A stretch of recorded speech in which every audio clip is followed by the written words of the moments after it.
Okay, this will be a brief run through of the week 6 notes, and we started out with a review of force diagrams.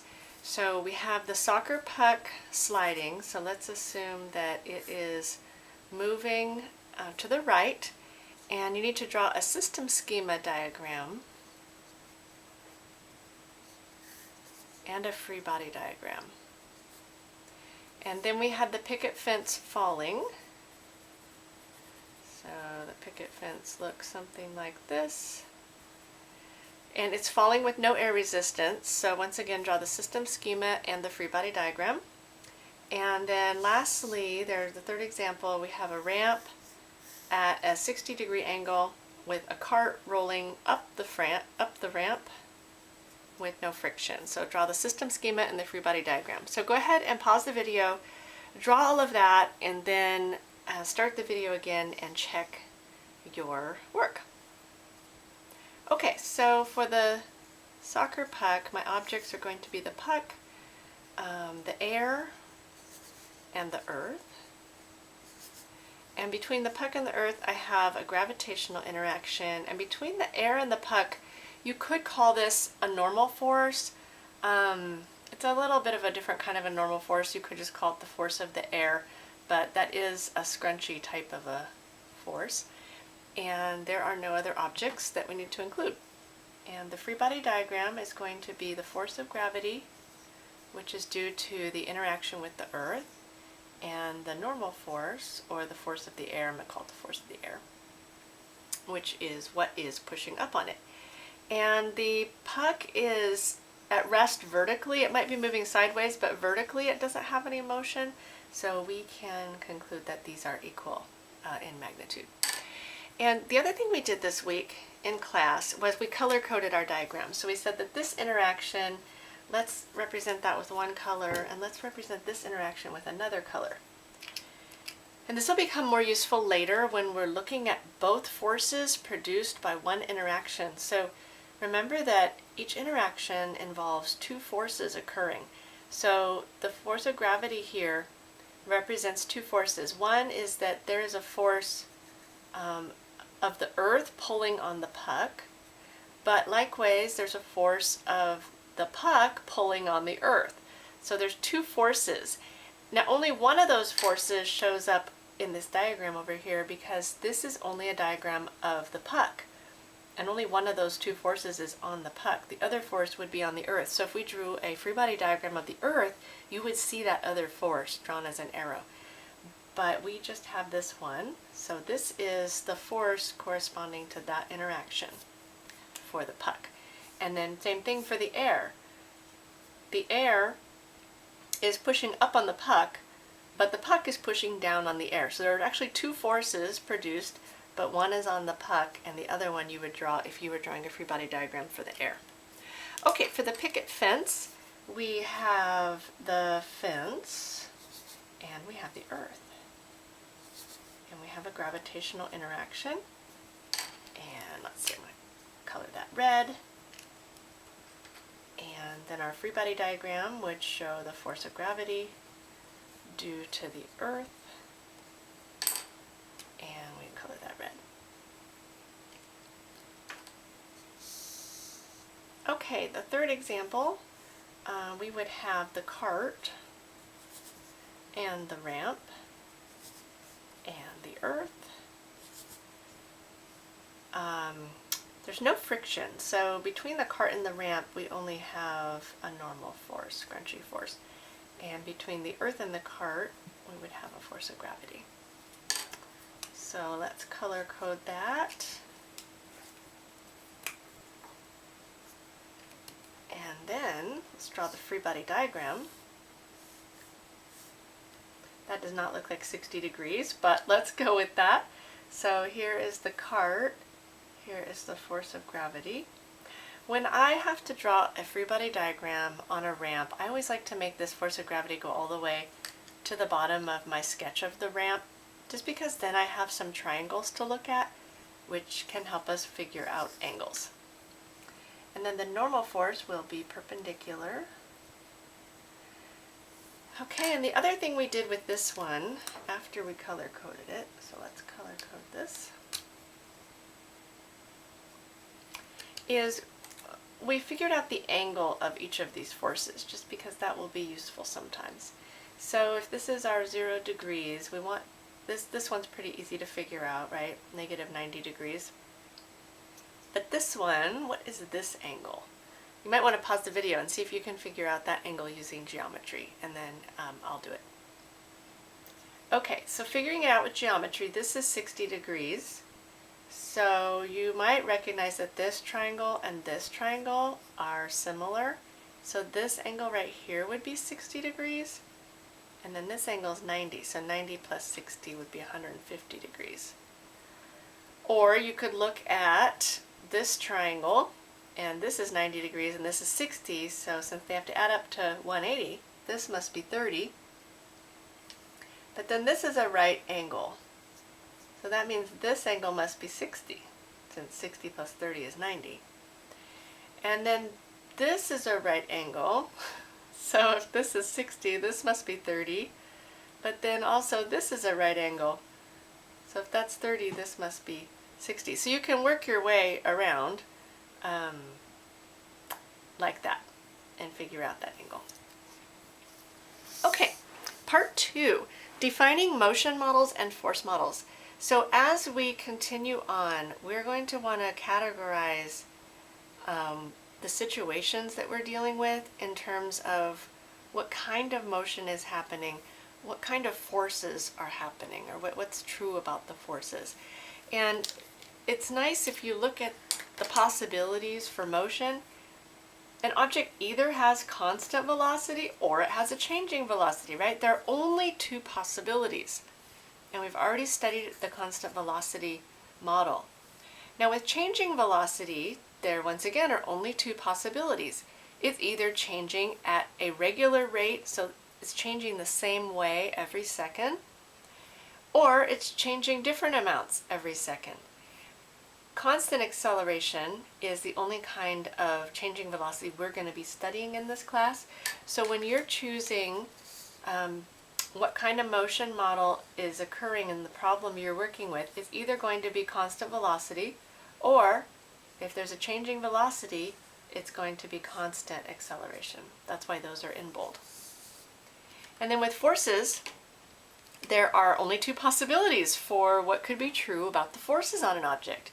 The forces are either balanced, and we've seen already one example of balanced forces, right? When there's only two forces and they're exactly opposite, if they're balanced, those are equal. Now you could have, 4, 20, you could have any number of forces that are balanced, but this is the simplest case.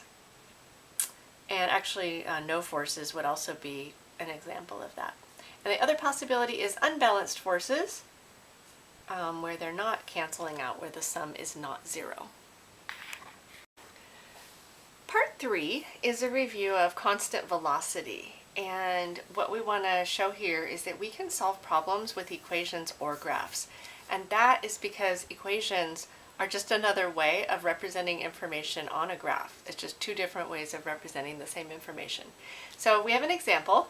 A car traveling at a constant velocity of -3 meters per second had a displacement of -20 meters. So our first step is to draw a coordinate system and a qualitative motion map. Now, here's the coordinate system, here's the origin, so this is our position axis, and it has a negative velocity, so I'm going to start the object anywhere I want because it doesn't say where it started, and really all you need to show here is that it had constant velocity moving in the negative direction. So equally spaced dots and equal length arrows.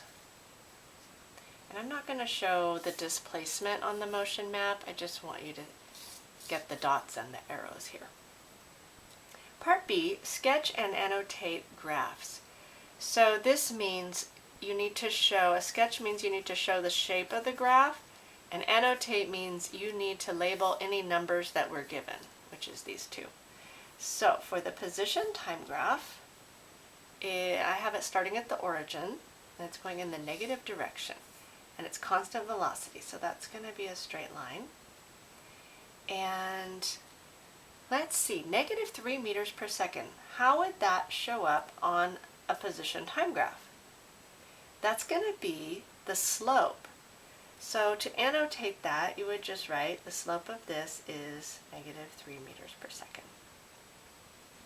And then we need to annotate the displacement of negative 20. Well, displacement is the change in position. So if it started at a position of 0 and it ended at a position of negative 20 at whatever time this happened at, this would be the displacement of negative 20. Okay, now the velocity time graph. This has a constant slope that's negative, and that is the velocity. So that's going to look like this. Okay, so we've annotated the velocity value. Now we need to annotate the displacement value. How does displacement show up on a velocity time graph? Do you remember? It's the area. So the area of this graph at whatever time, I'm just going to call this, capital T here, whatever time it had that displacement. This is the displacement right here. Okay, and then the last graph is acceleration time graph. Now acceleration is the rate of change of velocity. Well, the velocity is not changing, so this is 0. There's no way really to annotate the velocity and the displacement on this graph. Okay, now we're going to use this to solve, to find out how much time it took the car to go this displacement. And we're going to first do that using our graphs, and then we'll do it using an equation. So using the graphs, you can, anytime you have a diagonal straight line, you can use the slope. And so for this graph, we can use the slope. For this graph, we could use the area. So let's start with the position time graph. So using the position time graph, we can write just a general expression for slope. We know that slope is equal to rise over run. So the rise being the vertical part. Now let's substitute what we can get from this graph. Well, the slope is negative 3 meters per second. And what's the rise? Well, the rise is the displacement, which is a value of negative 20 meters, divided by the run. Well, the run is the horizontal distance, and that we don't know. That's some time interval that we don't know. So let's call that delta t. Now we're trying to find time, so let's solve this for delta t. So if I multiply both sides by delta t, in fact, this would be a good time to pause the video and just take your time to solve it, and then start again and check to see if you get the same thing that I do. So let's see, those cancel out, and then we're going to divide both sides also by negative 3. So I will end up with delta t equals 20/3 meters divided by meters per second. Now anytime you have a weird units thing like this, just work it out if you're not sure what will happen. Meters divided by meters per second. Then what we do is we multiply by the reciprocal. Okay, so I flip this over, and now the meters cancel out and you see that it will be seconds. So 20/3 seconds is the time. Okay, so we used the slope, and we wrote an expression for slope, substituted what we knew, and that enabled us to find something. Now let's use this graph, and let's use the area. So velocity time graph. We're going to use the area. So what kind of shape is this? Looking like a rectangle. So base times height.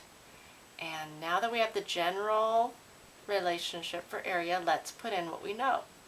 we know that the area is the displacement of negative 20, and the base of this rectangle is delta t, and the height is negative 3. And solving that, we get delta t equals 20 seconds. So look at that. Both of those yielded us the same result. When we're doing this with constant acceleration, you would get something different from using the slope and the area. Okay, now I just want to point out we can also do this with an equation, and that is because this right here, or this one, this is where our constant velocity equation came from, because the slope is the constant velocity, the rise is the displacement, and the run is the time interval. So there's our equation, that's where it came from. And now if we put in the values, we know the constant velocity is negative 3 meters per second, the displacement is negative 20, and time is what we're looking for. And so if you solve that out, you will get 20 thirds seconds. All right, part 4, constant acceleration particle model. So we've just reviewed constant velocity. Now we're going to talk about constant acceleration. And also, just to review, this is what we're talking about. It's this model. So the definition of acceleration, take a moment and write down what you think the definition is. The definition of acceleration is the change in velocity per unit time.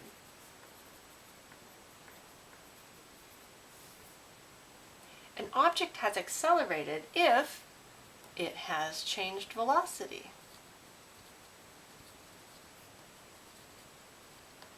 Now, here's the important thing to remember. Velocity includes information about speed, but also includes information about direction. So it has changed velocity if either one of these has changed. So if the speed has changed, but the direction has not changed, so suppose it's traveling in a straight line, speeding up, that we would call an acceleration. But what about if it has changed direction, but not speed? So what if it's going in a circle? Let's say you've got a toy battery-operated train, and it's going in a circle, and it has the same speed. See, I'm making all these arrows the same length, or I'm trying to. That's the same speed, but you can see the direction of all these arrows is different. We would say, according to the physics definition, that this is an acceleration. This train going in constant speed had an acceleration because you can see the direction of the velocity is changing. And then you could have a situation where both of them are changing. So be sure you're clear on what it means for there to be an acceleration. Acceleration is constant if the change in velocity is the same in every equal unit of time.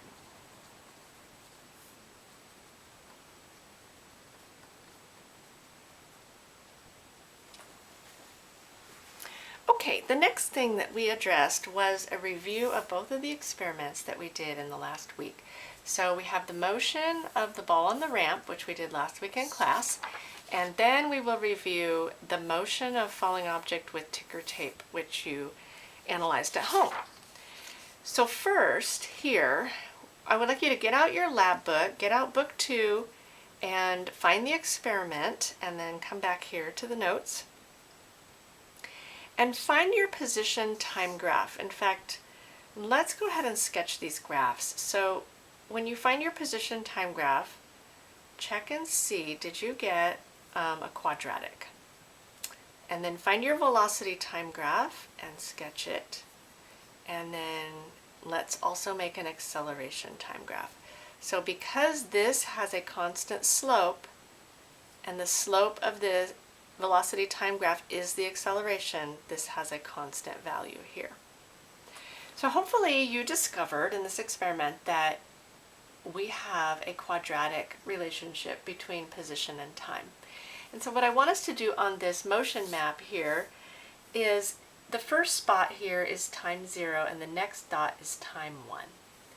And this is going to be not a quantitative motion map, but a little more than just a qualitative one. So I want you to see what kind of spacing actually is happening when you have a quadratic pattern.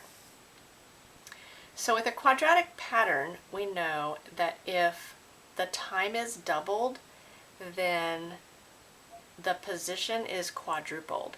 So if the time is initially 1, and we double that to say, well, where would it be at time 2? Well, if it was at a position of 1, this is the first little tick mark, then at time 2 it would be at 4, because that's 4 times 1. So 2, 3, 4, so it would be here. So notice it didn't go 4 units between time 1 and time 2. That's the position that is quadrupled, not the distance during that next time interval. So just be careful about that.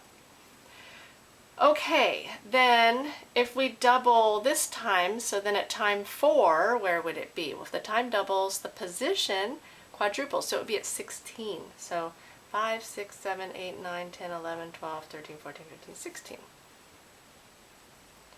Now, we're not using, the actual measurements from your experiment, but you might be able to guess where it is at time 3, because we skipped time 3. The other way you can figure it out is, for our little example, we are saying that the position equals a constant times the time squared. And when time was 1, the position was 1. So we're really saying, for our little example, the constant is 1. So this is really our equation. So if we wanted to say, where is it at time 3, then the position would be 9. So 4, 5, 6, 7, 8, that would be here. And at 5 seconds, it would be at 25. 17, 18, 19, 20. So it would be here. Okay, so you can see that it is traveling a greater distance in each equal time interval. Okay, a little commentary on our graphs. The position time graph is a curve, and the slope of this graph is the velocity. So if we did little tangent lines using Logger Pro, and that's what we were graphing here. So this is the velocity of 0. Here it has some positive velocity, here some greater positive velocity. So 0, here's some positive velocity, and then later a greater positive velocity.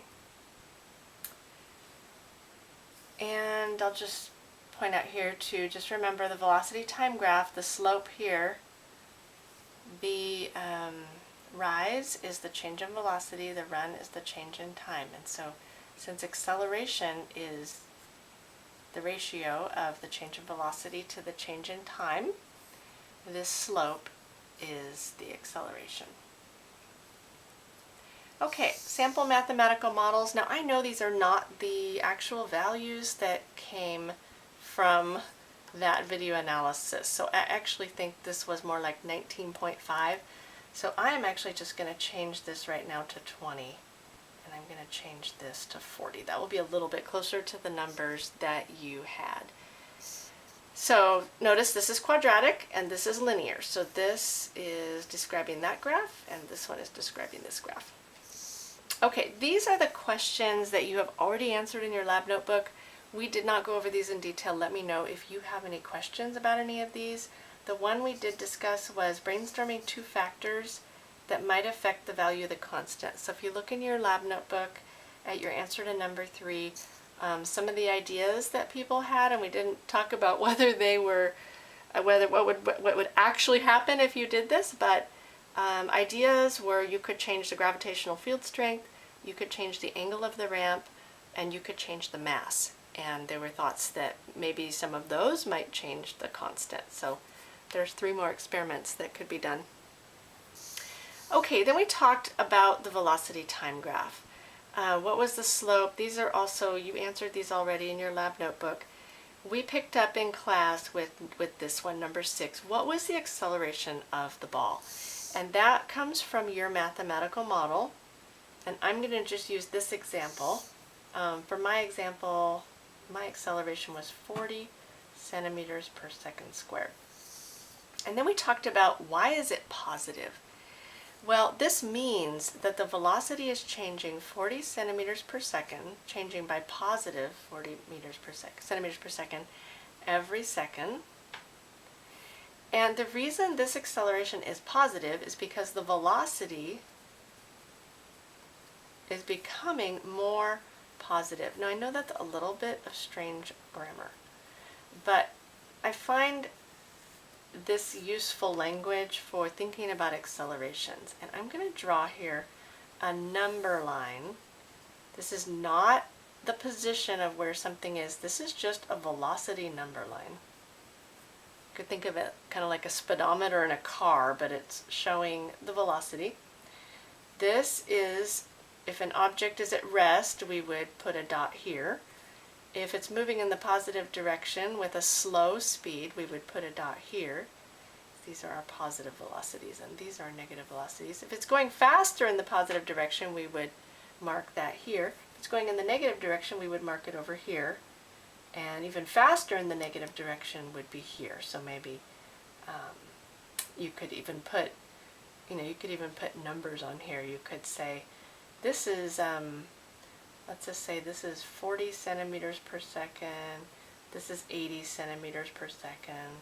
This is negative 40. So you see these are velocities. So what I want to show you here is when you have an acceleration happening, you can think about how is the velocity changing. If it's changing by positive 40 centimeters every second, for the ball on the ramp, it started at rest. After 1 second, it had a velocity of 40 centimeters per second. After another second, it had a velocity of 80.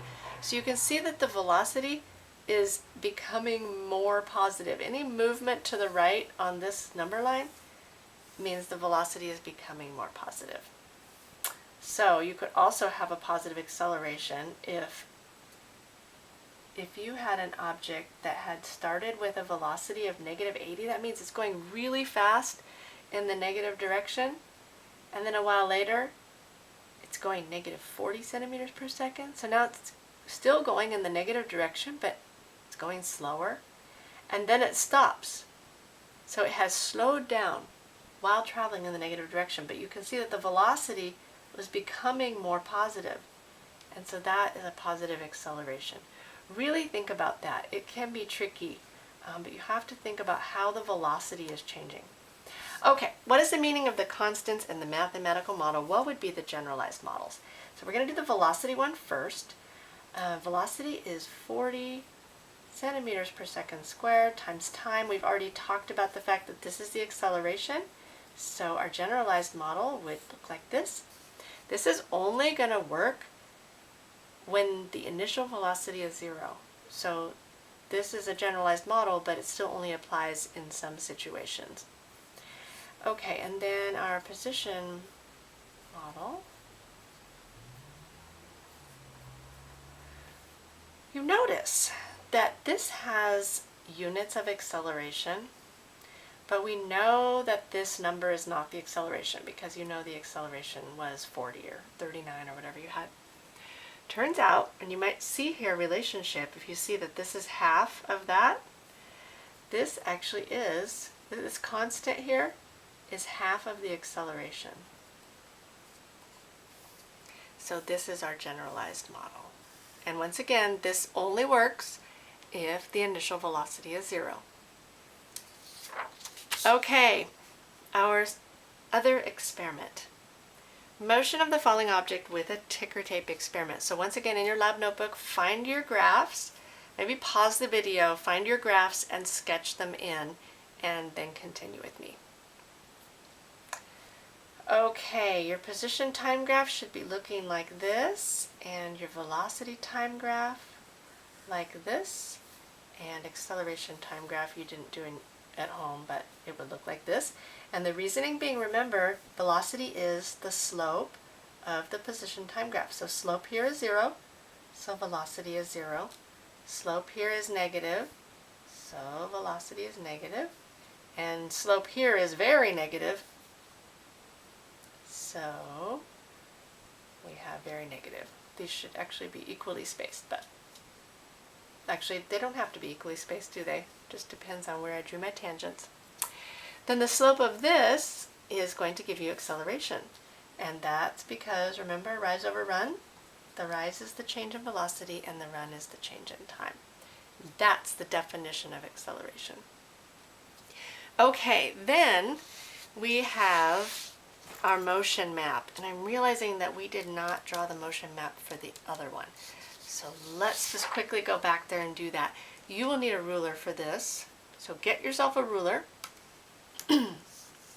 And what we're going to do is draw a 1 centimeter long velocity vector at time 1. At time 0, it was at rest, so there's no arrow that goes on there because it had no velocity.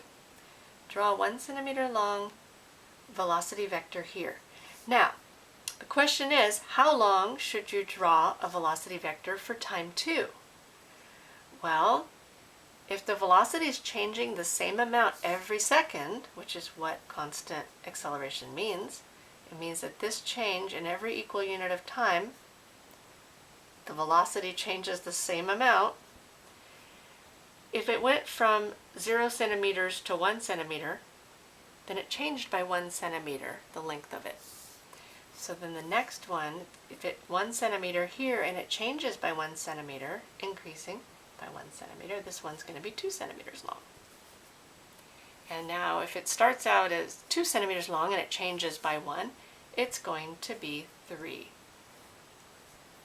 So go ahead and draw these in. The next one will be 4. And the last one will be 5.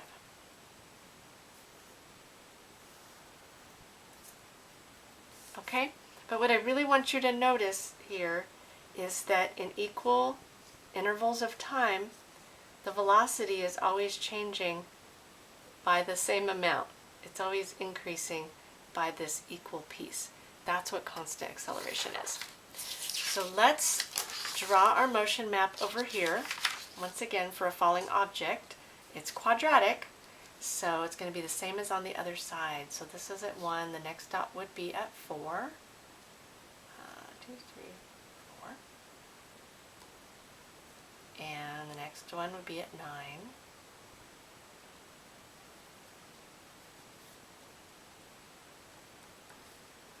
And 16 and 25. And then if you want to, you can also draw these velocity vectors.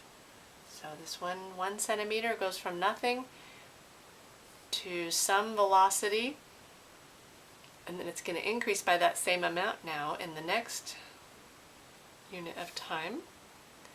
Now I'm going to draw it 3 centimeters long. So the velocity is increasing by the same amount in each unit of time. Okay, sample mathematical models, these should be somewhere around what you got. An object falling with a ticker tape, there is some amount of resistance due to the tape, like friction, with the tape being dragged through the ticker timer. So this is not free fall. There is some resistance to the falling motion, and some of the dots aren't always clear, so the data has uncertainties. But okay, these were the questions you have already answered in your lab notebook. So the last of those was, what was the slope of your velocity time graph? And so what we did in class was talked about what was the acceleration.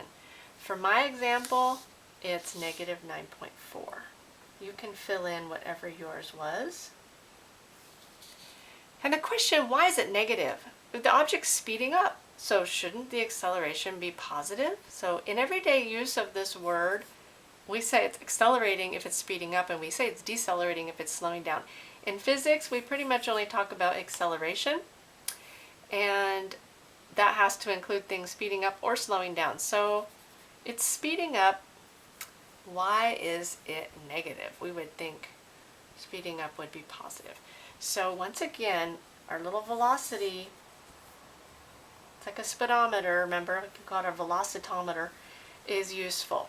So if it's going in the positive direction, we would plot the velocities over here. These are positive velocities. If it's moving in the negative direction, we would plot the velocities here. This is not a map of what's happening. Just think about your speedometer in your car is not a map of which way you're going. It's just telling you your speed. Imagine you had something that showed your speed and your direction. That's what this is. So the reason this is negative is because the velocity is becoming more negative. So the velocity starts out at 0. It's at rest when you release it, right? It's at rest.